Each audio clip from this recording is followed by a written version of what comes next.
Olá pessoal, tudo bem? Professor Fabrício, vamos então para mais uma aula, tá?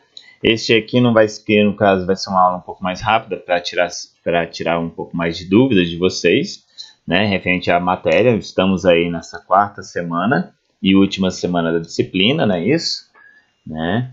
E nesse momento vocês já estão se preparando aí para as atividades finais, né? Tanto do Fórum 4 quanto do dispositivo de texto 4, né? E também para a avaliação que será a partir de sexta-feira, né? Lembrando que essa avaliação ela vai ocorrer de sexta a segunda-feira, tá? Todas as atividades serão finalizadas no domingo, tá certo? Então, quer dizer, vocês vão ter aí, né, esses dias para poder finalizar todas as suas atividades, tá? Então, a finalização das atividades será no domingo, tá? E, no caso, a finalização da prova, então, ela em si, ela será na segunda-feira, dia 16, tá bom? Tá? Então, quem tem as pendências anteriores atrasadas, né, por favor, que mantenham, que procurem finalizar todas as atividades o quanto antes, tá bom? Tá? É uma semana um pouco mais pesada, então exige um pouco mais de concentração de vocês, tá? Bom, nessa semana, então, aqui nessa aula, o objetivo é mais poder a gente tirar um pouco mais as dúvidas de vocês, certo? Nessa atividade, essa disciplina de informática básica, vocês viram muitos assuntos, né, bem básicos, né, referentes ao dia a dia de informática, certo? Nós tratamos aí da divisão da informática, né, sobre assuntos como os hardwares, softwares e os usuários, né? Os usuários não temos muito o que dizer, né? Somos todos nós, né, que utilizamos o computador, né? Cada usuário tem uma definição, uma forma diferente de poder trabalhar com o computador, certo? E essa definição ela vai variando bastante, né, conforme cada usuário está trabalhando, né? Cada um exercita, utiliza de uma forma um pouco diferente, certo? As formas e as ferramentas, né, de trabalho. Então, quer dizer, cada item aqui, perdão que está dando uns pulos aqui na gravação, tá? Cada um desses itens a gente tem uma forma de poder trabalhar, tá? Justamente para poder integrar cada uma das atividades, né? E aí a gente consegue desenvolver, trabalhar, projetar cada item, né? Que a gente consegue desenvolvendo no decorrer das atividades, né? No caso de hardware, parte física, todo o computador, tanto notebooks, todos os outros dispositivos, PCs, telas, né? Tudo aquilo que a gente trabalha no nosso dia a dia, né? Dispositivos que a gente consegue pegar, né? Tocar, no caso, né? Softwares são programas, parte lógica do computador, sistema operacional, aplicativos, os principais aplicativos que a gente utiliza, seja em PC, seja em smartphone, seja em Smart TV, né? Tudo aquilo que hoje está conectado, né, que permite uma integração maior, a gente consegue aí ter esse desenvolvimento aí com as ferramentas, né? Essas ferramentas, cada uma depende muito do sistema, da forma do dispositivo também, que pode carregar, pode sobrecarregar, né? Então, as formas de como ele vai ser desenvolvido, quando ele vai ser projetado, isso é realmente cada um tem a sua maneira de trabalhar também, né? Cada um tem o seu preferido, né? A sua ferramenta principal de trabalho, não? Né? Sobre outros dispositivos, então, por exemplo, computadores de desktop, né? Computadores de mesa, cada um utiliza de um dispositivo que tem uma melhor funcionalidade para cada um, né? A gente já viu, são vários tipos de desktop, né? Vários computadores de mesa que podem ser utilizados, né? Como também tipos de notebooks, né? Que podem ser trabalhados, movimentados, né? Levados para qualquer local, né? Logicamente que a gente também tem que ter aquele cuidado especial, né? Com o dispositivo, né? Já que existem muitas peças mecânicas e que podem, porventura, qualquer pancada, né? Vir a danificar o dispositivo, né? Também temos aí, no caso, as impressoras, né? As impressoras que são tipos de também periféricos, dispositivos, no caso, para impressão. São vários os tipos, né? A gente já comentou aí dos tipos de matricial, jatos de tinta, de toner, edições gráficas, certo? Tá? que são produtos aí que são utilizados no dia a dia, que cada um tem uma forma de trabalhar nessas locais de edição gráfica, né? Trabalham com essas impressoras um pouco mais potentes, né? Tá? Para a impressão, né? A gente também comentou muito sobre as tabelas da memória, né? Que no caso a tabela da memória é o que vai dar dispositivos, a gente consegue analisar armazenamentos, espaços, tamanhos de memória, né? No caso para o computador. A gente falou muito sobre os espaços, né, de armazenamentos, dos arquivos também, os tamanhos de cada arquivo, né? No caso da unidade de armazenamentos, a gente também já falou bastante, né, dessas unidades. Em relação a essa tabelinha, a gente já tem aqui, por exemplo, vocês estão vendo que desde 1 bit até 1 petabyte são informações que são armazenadas, né, que você vai ter para poder trabalhar, né? E aí vem toda uma transformação. 1 bit já alcançou 1 bit referente ao ligar e desligar. Quando você tem uma combinação de 8 bits, você tem 1 byte, né? E à medida que você vai projetando, vai alcançando uma numeração, ele vai passando por um volume diferente. No caso de 1 byte, por exemplo, ele alcançou 1024 bytes, ele vai chegar aí a 1 kilobyte. Se alguém falar para você, 1 kilobyte é igual a 1000 bytes, tá errado. Ele tem que alcançar aí um valor de 1024, tá, bytes para poder ele ter a referência, tá, do valor exato, tá bom? Tá? 1 megabyte é referente a 1024 kilobytes. 1 gigabyte é referente a 1024 megabytes, né? Em 1 terabyte você tem aí 1024 gigabytes, né? Se você for comparar quem utiliza aí, por exemplo, unidades externas como HD externo, pendrive, se você analisar que tem aí, por exemplo, pendrives de 1 GB, né? Como nesses nossos exemplos aqui, né? Então, se eu tenho aqui um pendrive de 16 GB, né? Então, você multiplica esses 16 GB pelos 1024 megabytes. E aí você vai ter uma tonalidade aí de bytes, megabytes, que você vai poder ter uma proporção, né? Unidades de CD-ROM, né? De DVDs, que são outras unidades de armazenamentos. HDs, né? No caso, o HD, que é um dispositivo que já vai vir nos computadores desktop, né? Computador, uma unidade de armazenamento mais mecânico, né? Que aí vai ter o seu limite, aí você vai ter que encontrar tamanhos de HDs com 80 GB, 320 GB, você vai ter de 500 GB, né? Espaços de armazenamento, 1 tera, 2 teras, né? Hoje também temos aí, né, nos casos, o cartão SD, que já tem aí um tamanho, por exemplo, 2 GB. O memória card, né, o memória stick, né, também, que no caso os cartõezinhos de memória que nós temos aqui, por exemplo, 16 GB, temos 32 GB, 128 GB. E o HD portátil, o HD externo, né, que tem aí seus 2 teras, 1 tera, né. Por exemplo, eu em casa eu tenho aí 6 HDs externos, né, de 1 terabyte cada. Então, quer dizer, eu tenho aí 6 teras, né, de armazenamento, né, portáteis que eu posso estar utilizando. E o saudoso disquete, né, o saudoso disquete que aí armazenava aí os seus 1.2 megabytes. 1.2 megabytes, meu povo, é uma fotinha. Uma foto em alta resolução que provavelmente nem essa foto vai caber numa unidade de disquete, tá? Então, só para você ter uma ideia, né, dos espaços, né, que a gente já possui nessas unidades, né? Tanto que cresceu o número de informações que a gente trabalha hoje, né?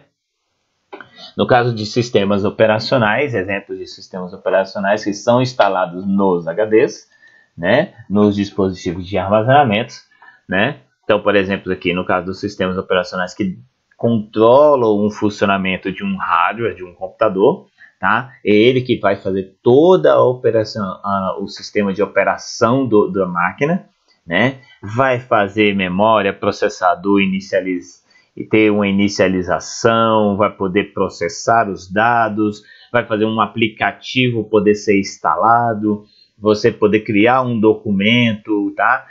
é a partir do sistema operacional que vai permitir toda essa gama de funcionamento aí, tá bom? Tá? Para que outros aplicativos venham a ser utilizados. E hoje os sistemas operacionais mais utilizados nós temos aí o Windows 7, o Windows 8, o Windows 10, né? Pelo que vocês andaram comentando lá no fórum, Windows 95, saudoso Windows 95, né? Lá de 1999, né? De 1954, no seu lançamento, né? Aqueles que já utilizaram, já estão se entregando aí, né? Na sua idade, né? Também, né? Oh, não tem tanto tempo assim não, né? Não vai assim também não, né, gente? Né? E aí nós temos aí as evoluções, o Windows XP, eu vi lá o Windows Vista, né? São opções, né, de sistemas operacionais bem trabalhados, né?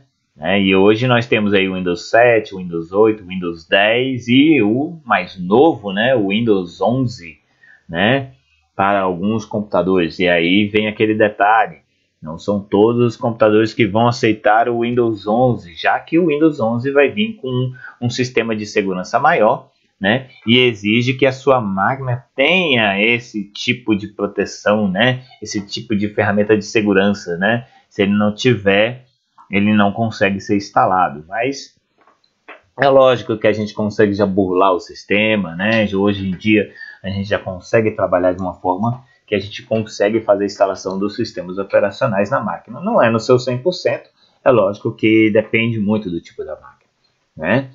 E aí outros sistemas operacionais, como os sistemas operacionais Linux, né? Como o Ubuntu e o Debian, tá? Temos também o Android, né? No caso o Android para celulares, smartphone, mas não se engane, tem também para PCs, tá bom?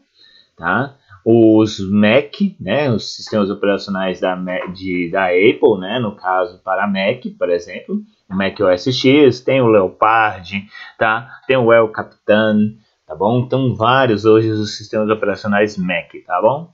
E o Google Chrome OS, detalhe, Google Chrome OS, que é para sistemas operacionais da Google, né? No caso, que é para os Chromebooks, tá? Computadores mais, como é que eu posso dizer para você, mais com preços mais acessíveis, né? Com uma configuração um pouco diferente, mas que podem ser de boa utilização aí para muitos usuários, tá bom?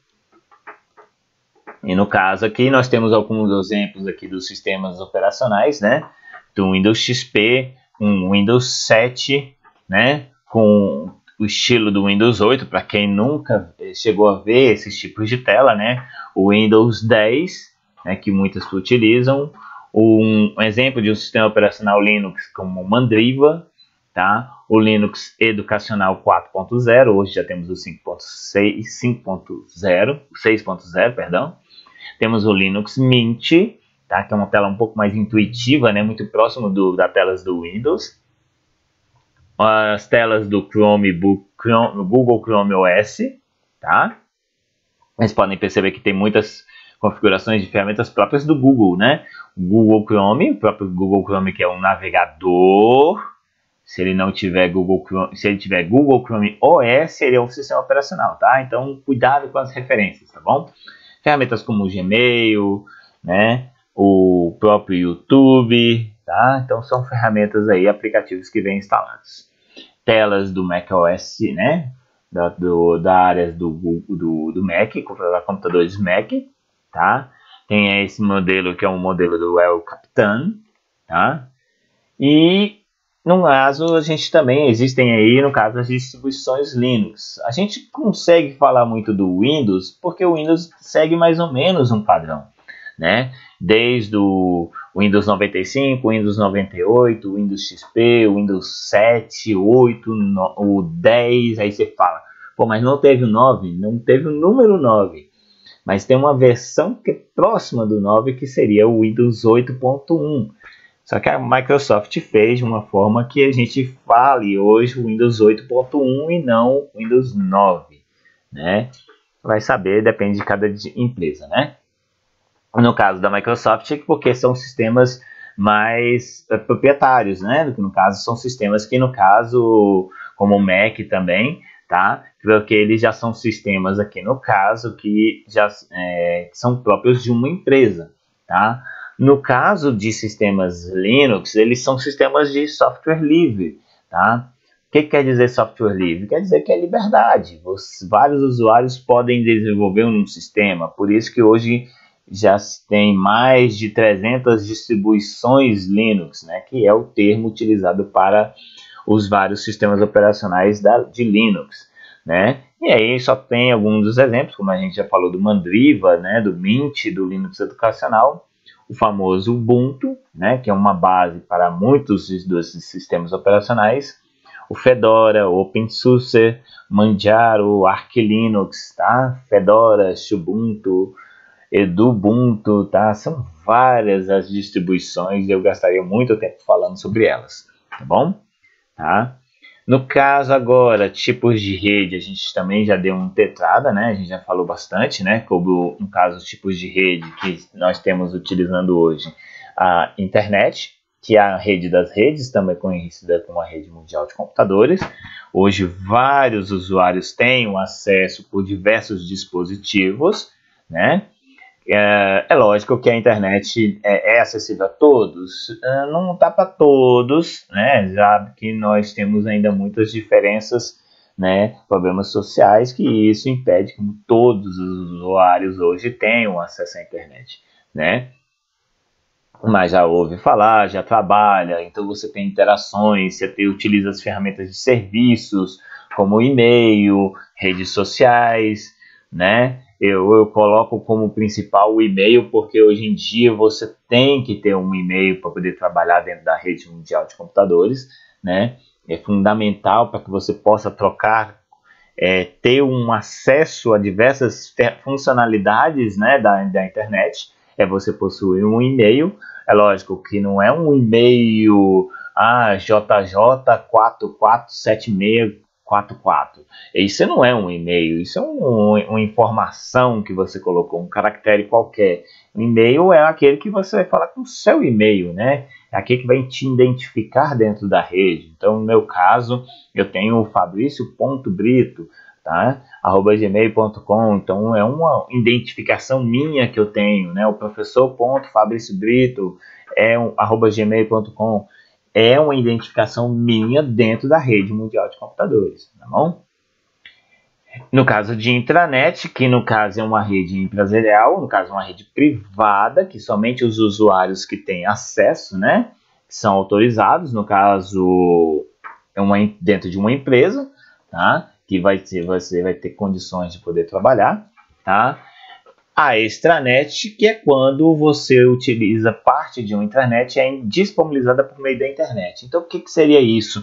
É hoje o home office, por exemplo. As pessoas não trabalham de casa, o usuário hoje trabalhar da sua casa acessando os computadores da empresa, né? Pode estar em qualquer outro lugar utilizando um serviço da empresa que é disponibilizado pela internet, tá? Então, você está acessando aí, por meio da internet, uma rede privada, uma intranet, né? Então, hoje você tem essas possibilidades. Isso é a referência ao termo extranet, tá bom?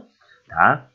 E aí nós temos aqui, no caso, alguns equipamentos, né, necessários para poder acessar essa grande rede, né? Que no caso aqui nós temos um modem, cabos de rede. Ah, professor, mas eu não faço utilização de cabos de rede. Tudo bem, você faz utilização da Wi-Fi, né? Então, para poder acessar ou conectar os seus dispositivos, né? E no caso aqui, tem um perdido aqui, né? Um modem, mas esse modem não está aí, né? Sumiu aí a imagem, né? Realmente falha na apresentação. Mas aí você vai ter um dispositivo, pode ser um computador, pode ser um smartphone, né? Que hoje a maioria dos usuários fazem um acesso à internet via smartphone, né? E aí podem utilizar aí alguns desses navegadores, né? Esses são os principais navegadores hoje utilizados, né? O pessoal vai falar, mas professor, eu utilizo o Chromium. Tá, eu sei que existe outros navegadores, tá, pessoal?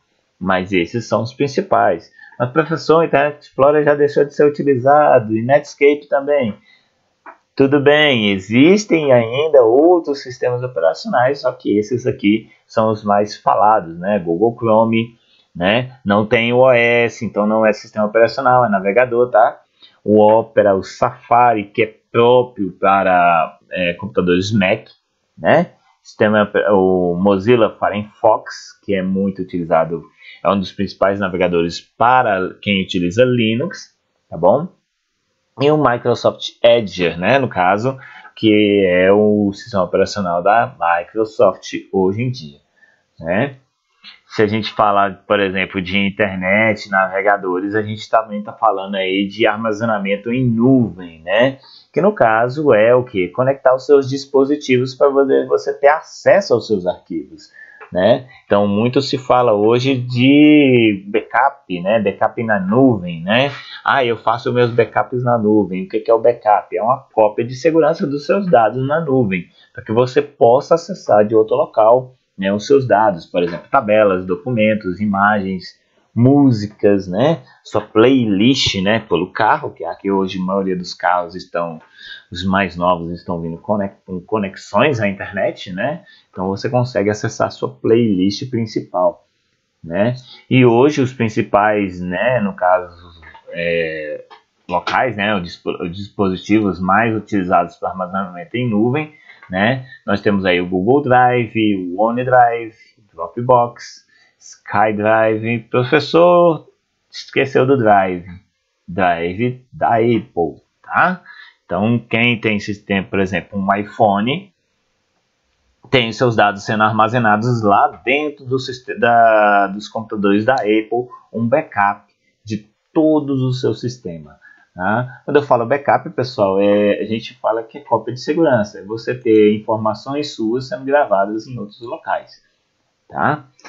E aqui, no caso, eu tenho aqui, por exemplo, agora os conceitos de rede, que a gente também já andou comentando. Né? A gente já teve um breve trabalho, né, em cima dessas ferramentas aqui. Tá? E aqui, por exemplo, a gente teve que... Né, a gente já falou aí que é, no caso, uma maneira simplificada de rede de computadores que pode ser definida como uma estrutura de computadores e dispositivos conectados a um sistema de comunicação. Qual é o objetivo? Compartilhamento de informações. Tá? Permite que você possa acessar dados, conectar, tá? E aí você tem compartilhamento dentro de uma rede, por exemplo, com impressoras, com documentos, aplicativos e outros produtos digitais. Facilita o que? A replicação de banco de dados para backup, que é cópia de segurança, comunicação, tá? E facilita também a videoconferência, tá? Então, isso são formas que a gente tem hoje, né? De uma rede de computadores, né? Com o conceito principal de redes permite a gente trabalhar. Tá? E aí nós temos aqui no caso, né, os principais, né, formas de conexão. Nós temos aí conexão via LAN, né, a local network, área network, né, no caso, tá? Conexões aqui que vocês estão percebendo de servidores, né, no caso servidores, vocês estão tendo computadores clientes que podem fazer utilização via cabo, via Wi-Fi. Vocês estão vendo aqui é o Wi-Fi, né? Também permitindo conexão para os computadores via cabo ou via Wi-Fi, né, com notebooks, laptop e notebooks, tá? Celulares, smartphones e tablets. Permite conexões com impressoras que podem ser utilizando Wi-Fi ou cabo, né, e acessando a internet. Esse símbolozinho aqui talvez vocês não conheçam, né? Mas eles faz referência ao Firewall, que é um aplicativo, né? É uma proteção que vem dentro dos sistemas operacionais para as redes, né? Proteger de acessos indevidos, tá bom? Tá? Então, nós temos também, além da rede LAN, nós temos a rede MAN, né? Que no caso é uma grande área metropolitana. Então, vocês podem perceber aí conexões em vários prédios, né, nessa área metropolitana, e as redes WAN, né, que é uma grande área, né, que permite aí acessar vários locais. E aí a gente fala de cidades que têm acesso, né? Redes de longa distância, tá bom? Tá? No caso aqui a gente entra no caso dentro das camadas, né, de rede, né, os tipos de redes aí que a gente tem para poder trabalhar, né? Então nós temos aqui os modelos OSI, modelo TCP e a pilha de protocolos. As principais, no caso, a gente tem muito a referência da camada OSI, né, o modelo OSI, tá, que utiliza aí 7 camadas, tá? São aí camadas física, enlace, rede, transporte, sessão, apresentação e aplicação, tá? Cada uma tem uma sua particularidade, né, sua forma de trabalhar, né?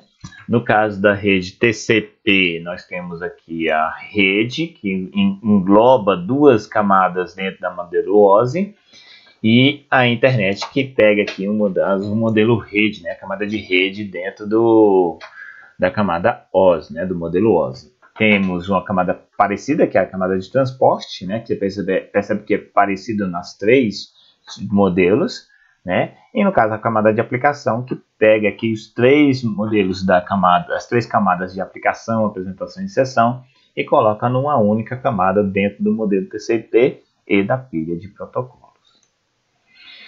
Topologias, vocês já devem ter visto aí alguns detalhes, né? Como no caso, topologias barramento, né?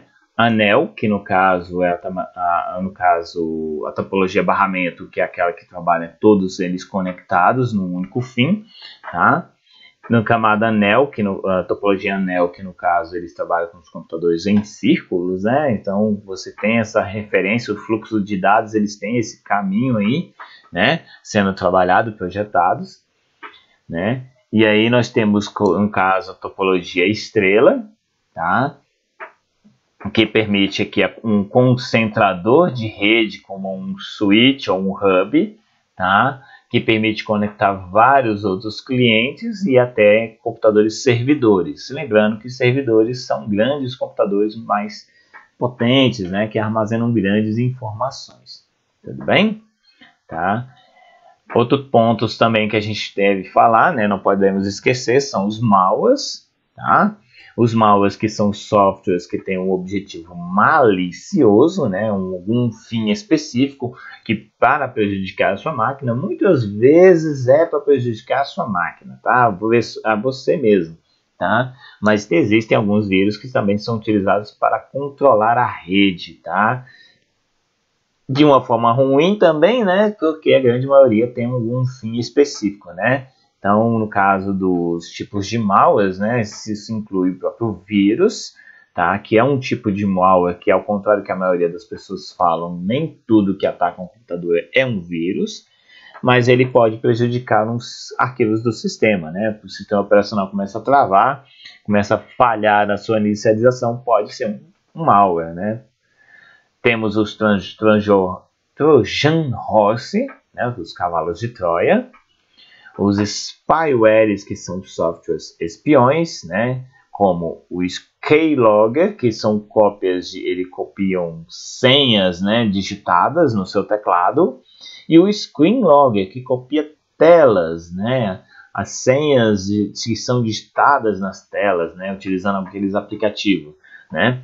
Pega um exemplo, por exemplo, você quer acessar um banco, né, você ou digita a senha ou você utiliza aquele teclado virtual, né? O Keylogger é para justamente copiar aquelas senhas que você digita, e o Screenlogger ele serve para copiar, né? Roubar os dados quando você digita lá naquela tecla do teclado virtual, tá? Então existem esquemas de proteção que hoje em dia a gente tem tudo isso para poder evitar esses malwares de acessar, né? Lógico que você vai ter um grande antivírus, um anti-malware na sua máquina instalado, né? Até no seu celular também deve ter, não é isso? Outros tipos, nós também temos um macro, que prejudica arquivos do pacote Office, arquivos de texto que geralmente estão embaralhados, né? Que você fez um dia e no outro dia está tudo embaralhado, tudo bagunçado, pode ser é um problema que vem acarretando nos pacotes Office, né? Temos o hijacker, que captura navegadores. Você acessar algum conteúdo que você não queria, né? Ou você acessar alguma página específica e não consegue sair dela, é porque você foi vítima de um hijacker, tá? Adware, que são especializados em apresentações de propagandas, né? Aquela, por exemplo, as propagandas que geralmente surgem nos seus navegadores, quando você acessa qualquer página, aparece uma propaganda de algo que você pesquisou, tá? Isso é adware, tá? Isso são utilizados por algumas empresas para poder saber o que o usuário andou acessando, tá? É uma forma de propagandas por parte dessas empresas. Por isso que eu te falei, nem tudo que você utiliza hoje em dia, tá? Os vírus, os malwares também podem ser utilizados para outros fins, tá bom? Tá? Falar um pouquinho também dos editores de texto, né? E aí eu coloquei aqui duas telas principais, né? Eu venho brigando com vocês bastante, né? Sobre, coloca o arquivo em PDF, seu texto está mal formatado. É porque eu estou falando desses editores de texto, né? Então, os editores de texto mais utilizados aqui, eu trouxe dois, né? Que é o Word, da Microsoft, né? E o LibreOffice Writer, né? Que é um aplicativo Linux, né? Mas ele também pode ser instalado no Microsoft, tá? No Windows, tá? Da vida aí. Tá? Então, por isso que ele é software livre, né? Você pode ter a liberdade de instalar em qualquer local. É um aplicativo gratuito. Dá para instalar no celular? Sim, também. Como também o pacote Office, né? Só que o pacote Office tem uma limitação de dias. LibreOffice não, é livre. Você pode utilizá-lo para quando você quiser. Né? Ele tem diferenças em estilos, né, de telas, né, como vocês estão percebendo que eles têm apresentações diferentes. Ele, aqui no caso da Microsoft, ele trabalha com guias, tá? E no caso aqui do LibreOffice, ele trabalha com menus, né? Então temos aqui os menus de acesso, tá? Para edição de texto. E quando eu falo que você deve exportar em PDF, é porque eu peço que vocês vão lá no menu Arquivo, né? Em ambos, você vai encontrar essa opção exportar PDF, tá? Professor, eu consigo salvar um arquivo no formato a ser usado no Word? Sim, pelo LibreOffice você também só consegue salvar em formato doc, né? Que é o formato padrão para documentos, tá bom? Temos aí também as planilhas eletrônicas, né? Que no caso para a criação de tabelas, tá? Que é o que a gente pede muito para que vocês utilizem, né? Para criação de tabelas, de fazer cálculos, né? Então eu trouxe aqui esses dois modelos, né? O modelo Excel da Microsoft e o Calc do LibreOffice, né? Tá? Do Linux, tá bom? Também gratuito, que você pode utilizar as ferramentas aqui. Como vocês podem perceber, ele também tem guias, né? Guias aqui na planilha da Microsoft, né? O Excel. E aqui é menus no Calc, LibreOffice Calc, tá bom? E nas apresentações eletrônicas, né, como vocês podem perceber aí, ele é para poder você criar apresentações, como é o que eu estou fazendo no momento, né? Eu montei uma apresentação para vocês, né? Até agora, por exemplo, vocês vão perceber que vocês têm um dispositivo de texto 4 que ele fala sobre apresentações, né? Lá ele está até comentando para vocês, né? Tem essa atividade do dispositivo de texto 4, ele vem falando lá sobre dicas de apresentações, né? Essas dicas que eu falo, é isso que eu acabei de mostrar para vocês. Eu montei uma apresentação para vocês com um objetivo. Qual foi o objetivo? Mostrar a aula, apresentar um conteúdo da aula para vocês, né? Eu pedi para que vocês montassem uma apresentação, né, imaginária, né, no caso, né, e dessem dicas do que você vai utilizar, né, na apresentação. Então, você vai utilizar slides, você vai apresentar imagens, você vai apresentar movimentos nessas imagens. Vocês perceberam que a minha apresentação ela é sempre aleatória, né? Ela mostra coisas diferentes, ela mostra textos, ela mostra imagens, né? É isso que a gente quer dentro de uma apresentação, né? Qual é o público-alvo? No meu caso, o meu público-alvo são os alunos, né? Qual é o seu público-alvo? Vai ser alunos de uma escola. Vai ser uma apresentação da empresa, né? Vai ser um grande evento que vai ser mostrado para várias pessoas. Então, isso é a escolha, a determinação do público-alvo. que você vai ter nessas apresentações? Você vai ter slides, que você vai acrescentar imagens, textos em movimentos, né? Então, isso é apresentação. É o que você utiliza nessas duas ferramentas. Por exemplo, eu tenho aqui a ferramenta do PowerPoint pela Microsoft, né? E eu tenho o Impress, né, do Linux, né? Lembre-se que você pode ter todos os dois sendo instalados dentro da máquina. Tudo bem? Tá? Eu espero que vocês tenham gostado, tá? Dentro dessa disciplina de informática básica. Tá? A gente tentou apresentar para vocês o máximo de ferramentas possíveis, impossíveis também, né? A gente vai observando os fóruns de vocês, a gente vai analisando os textos que vocês vão perguntando também. Tá? Qualquer dúvida nessa reta final, fica à vontade, procure a gente no chat, tá? Ou no próprio fórum, que a gente vai ler e posteriormente vai responder a vocês, tá bom? Tá? Lembrando que essa semana vocês têm dispositivo de texto 4, vocês têm o fórum 4 e tem até nível, não, eu estou brincando, tá? Nós teremos a nossa avaliação, tá? Que essa vale a maior pontuação, tá? Sempre lembrando, a média de aprovação para aprovação é 70, você tem que ter a média 70. Então, se depois da avaliação eu observar que vocês têm a média 70 ou acima de 70, você está aprovado, tá? E meus parabéns a todos aqueles que vão ser aprovados, tá? Que eu espero que todos sejam aprovados. Caso você não alcance a média 70, você vai ter mais uma chance com a recuperação. Por isso a dica, faça todas as apresentações, todas as atividades. Você tem aí até o dia 15, tá? O dia 15 você vai ter todas as atividades abertas desde a etapa 1 até a etapa 4, tá? No dia 16, no dia 15, elas todas se encerram, ficando aberta até o dia 16 a nossa avaliação, tá? Muito obrigado, tá? Agradeço vocês por mais a participação nessa disciplina, tá? Uma ótima semana e até a próxima.